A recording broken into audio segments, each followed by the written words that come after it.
then I'm going to go out and I'm going to be remembered. And I'm going to do one last thing for my country.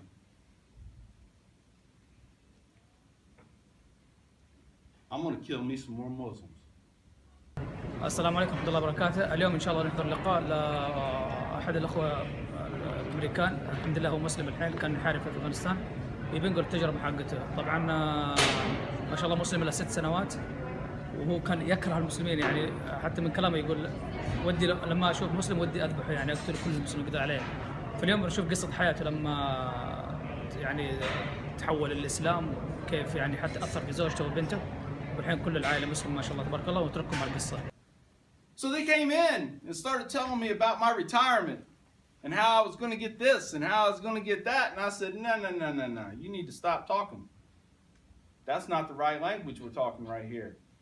I have to go back.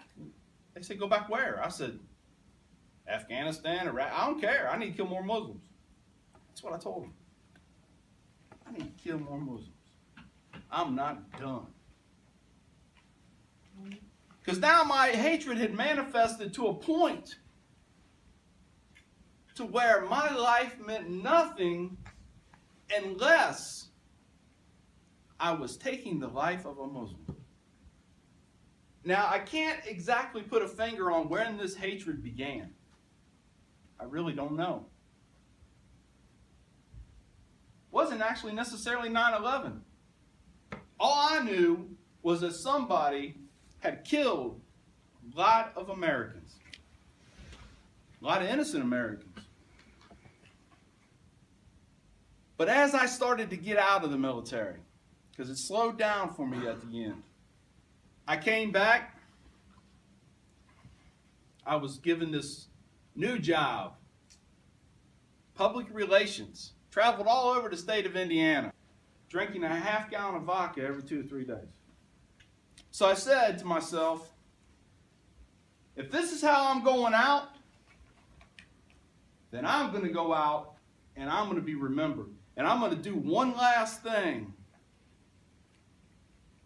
for my country.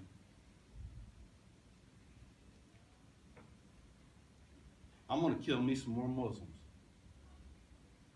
And I'm going to do it here in America. Before we had the Islamic Center, that basically was where the Muslim masjid or mosque, Islamic Center, it's where the Muslims went to pray. I scouted that position out. Didn't do anything though. Too much collateral damage. Too many Americans would have gotten hurt. Not knowing that a big portion of the people in that building were actually Americans. Well, then they moved. Perfect opportunity. Scouted the place out.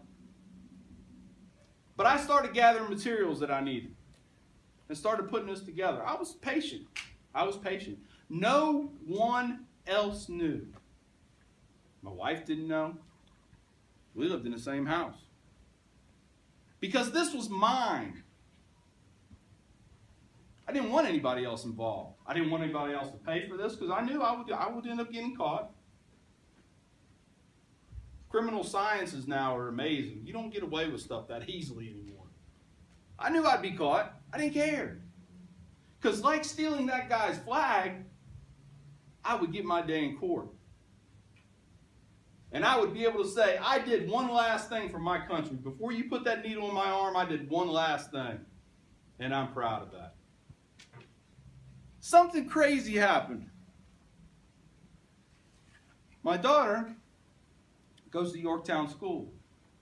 When she was in the 1st grade, she come home talking about this young boy whose mom came to pick him up. She had on all that Muslim garb and the headdress and the long dress, and that's when it got me.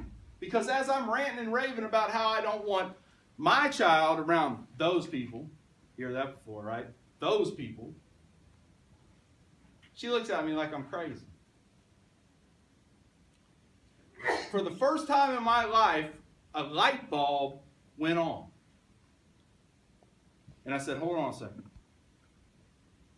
Yes, I hate these people.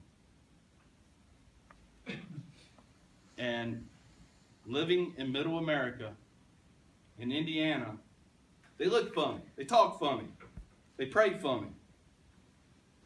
They're terrorists, every one of them. So as I stopped myself, because I didn't want to teach my daughter this prejudice. If she becomes this prejudiced and hates these people, that's on her, not from me. This is mine. I was so afraid to let this hatred go, I believed it was actually another organ inside my body. You can't lose a liver, you'll die.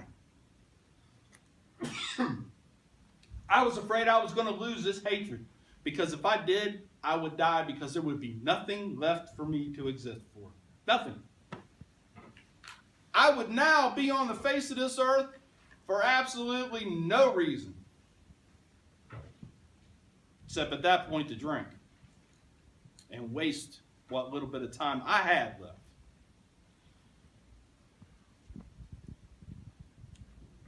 So I got the courage up.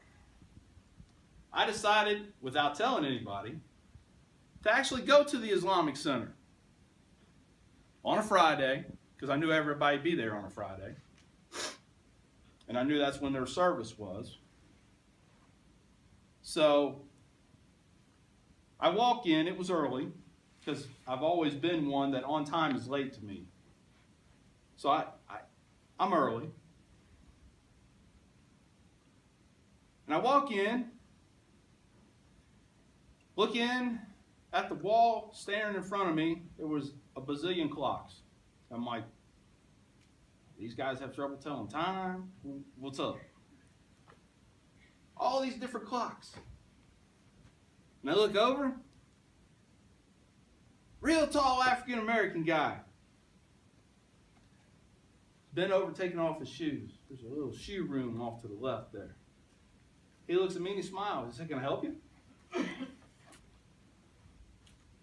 So I want to learn about Islam. He said, okay, you got a few minutes? I said, I got a couple hours. He says, well, good. He said, we're getting ready to have our Juma service. It's our Friday service, our Friday prayer. I said, yeah, I know. He said, well, I'm going to give you some pamphlets. We'll go back here and sit you down on a bench, and, after the service, somebody talk to you. All right. So he hands me these pamphlets, and there are different things, different subjects, all pertaining to Islam, and I'm thinking, oh my gosh, what a bunch of propaganda this is. Islam's a religion of peace. Psh, whatever. Islam's against terrorism. Not according to Fox News. Then the service starts. And I'm looking around, and all the room's packed. And all around, sitting on the floor. I started breaking out in a cold sweat going, oh man. I am in a room with nothing but Muslims. I started thinking about how they was going to see me on Al Jazeera tonight with a sword to my throat or something. Silly. Just silly thoughts, man. Because that's what I knew. Because that's what I'd been told. I hadn't yet identified what the real lies and the real truth was yet. So after the service, another African American gentleman closer to my age, sat and talked to me. Asked me if I've ever read the Quran. I'm like, nah, why would I do that?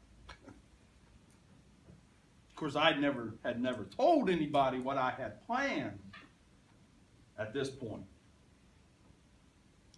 I had never told anybody that I truly hated everyone in this room. I hated everyone in this building. If I had a bomb vest on me right now, I might just go ahead and set it off. Because I didn't care to die. And then another man come in. older man who I found out later to be a doctor.